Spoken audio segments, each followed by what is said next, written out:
തിരുവനന്തപുരത്ത് നവകേരള സദസ്സിൽ പങ്കെടുക്കാത്തതിനാൽ വനിതാ ഓട്ടോ ഡ്രൈവർക്ക് CITUവിന്റെ വിലക്ക്. കാട്ടായിക്കോണം സ്വദേശിനിയായ രജനിക്കാണ് വിലക്ക് ഏർപ്പെടുത്തിയത്. സ്റ്റാൻഡിൽ ഓട്ടോ ഓടിക്കാൻ അനുവദിക്കില്ലെന്ന് CITU കൺവീനർ ഭീഷണിപ്പെടുത്തിയെന്ന് രജനി വ്യക്തമാക്കി. ഞാൻ കാട്ടായിക്കോണം സ്റ്റാൻഡിൽ വർഷങ്ങളുകൊണ്ട് 8 വർഷമായി ഓട്ടോ ഓടിക്കുന്ന ഒരു തൊഴിലാളിയാണ്. CITUവിൻ്റെ ഓട്ടോ തൊഴിലാളി അംഗവും അവിടുത്തെ മെമ്പർഷിപ്പുള്ള അംഗവും പാർട്ടി മെമ്പർഷിപ്പുള്ള അംഗമാണ്. എനിക്ക് ഇന്നലെ നവകേരളയിൽ പങ്കെടുക്കാൻ പറ്റിയില്ല. അതിൻ്റെ ഭാഗമായിട്ട് ഞാൻ ഇന്ന് രാവിലെ സ്റ്റാൻഡിലെത്തിയപ്പോൾ എനിക്ക് അവിടെ സ്റ്റാൻഡിൽ വണ്ടി ഇടാൻ പറ്റൂല, ഇനി ഒരു ദിവസം ആ വണ്ടി സ്റ്റാൻഡിൽ ഓടണമെന്നാണ് പറയുന്നത്. അപ്പോൾ കമ്മിറ്റി വിളിച്ചു കൂട്ടി അവർ പിന്നീട് ചർച്ച ചെയ്ത് നിർത്താമെന്ന് പറയുന്നു. പക്ഷേ എന്നാണെന്ന് ചോദിച്ചപ്പോൾ അവർ പറയുന്നു അത് ഞങ്ങൾ ബോധിക്കുമ്പോൾ മാത്രമേ അവിടെ വരാൻ പറ്റുള്ളൂ എന്ന് പറയുന്നു.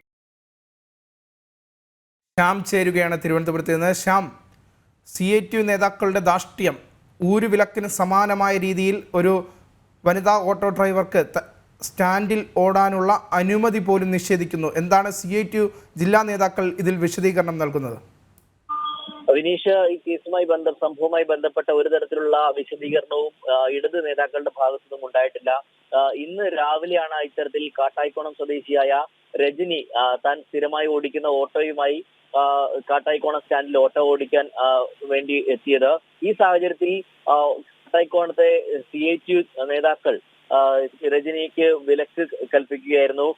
താൻ ഓട്ടോ ഇത്തരത്തിൽ സ്റ്റാൻഡിൽ ഇനി ഓടിക്കാൻ അനുവദിക്കില്ല എന്നുള്ള കാര്യമാണ് അവർ വ്യക്തമാക്കിയത്. ഒപ്പം തന്നെ ഇനിയും എപ്പോഴേക്ക് ഇത്തരത്തിലുള്ള വിലക്ക് മാറ്റുമെന്ന് അവർ ചോദിച്ചെങ്കിലും അത് സംബന്ധിച്ച് ഞങ്ങൾക്ക് അനിശ്ചിതമായൊരു സമയം എപ്പോഴാണ് തോന്നുന്നത്, അപ്പോൾ ചിലപ്പോൾ മാറ്റിയേക്കാം എന്നുള്ള മറുപടിയാണ് CITU നേതാക്കളുടെ ഭാഗത്തു നിന്നും ഉണ്ടായത്.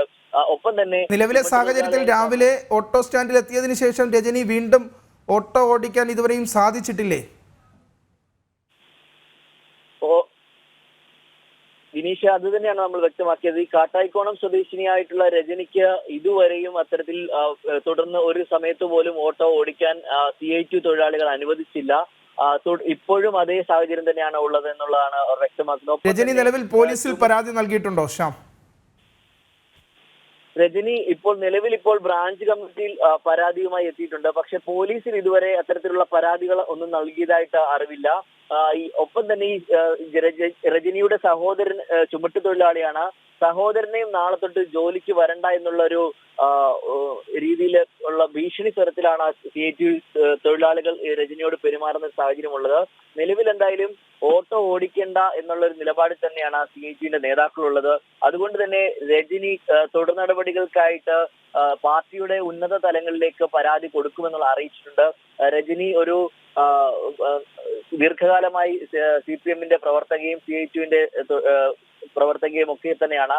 അതുകൊണ്ട് തന്നെ പാർട്ടിയുടെ തീരുമാനം എന്താണ് എന്നറിഞ്ഞിട്ട് വേണം തുടർ നടപടികൾ സ്വീകരിക്കാൻ എന്നുള്ളതാണ് രജനി ഇപ്പോൾ പറയുന്നത്. ഒപ്പം തന്നെ ഈ ചുമട്ടുതൊഴിലാളിയായ സഹോദരന് തന്റെ ഈ നവകേരള സദസ്സിൽ പങ്കെടുക്കാൻ മുടങ്ങിയതിന്റെ ഒരു കാരണം ചൂണ്ടിക്കാണിച്ചുകൊണ്ടാണ് ഇത്തരത്തിലൊരു നടപടിയിലേക്ക് CITU നേതാക്കൾ എത്തിപ്പെട്ടത്. അതോടൊപ്പം തന്നെ തന്റെ സഹോദരന് ഇത് സംബന്ധിച്ച വിലക്ക് ഏർപ്പെടുത്തുന്നത് അത് ഒരിക്കലും യോജിക്കാൻ കഴിയില്ലെന്നാണ് രജനി വ്യക്തമാക്കുന്നത്. എന്തായാലും ഈ കാട്ടായിക്കോണത്ത് തന്നെ താൻ ഓട്ടോ ഓടിച്ച് ജീവിക്കുമെന്നുള്ള ഒരു മറുപടി തന്നെയാണ് രജനി ഇപ്പോൾ നൽകുന്നത്. ദിനേശ്, നവകേരള സദസ്സിൽ പങ്കെടുക്കാത്തതിൽ CITU പ്രവർത്തകയായ ഓട്ടോ ഡ്രൈവർക്ക് CITU നേതാക്കളുടെ ഭീഷണി. ഓട്ടോ ഓട്ടിക്കാൻ ഓട്ടോ സ്റ്റാൻഡിൽ അനുമതി നൽകിയില്ല. ഇന്ന് രാവിലെയാണ് സംഭവം. ഇതുമായി ബന്ധപ്പെട്ട വിശദാംശങ്ങളാണ് ശ്യാം തിരുവനന്തപുരത്ത് നിന്ന് നൽകിയത്.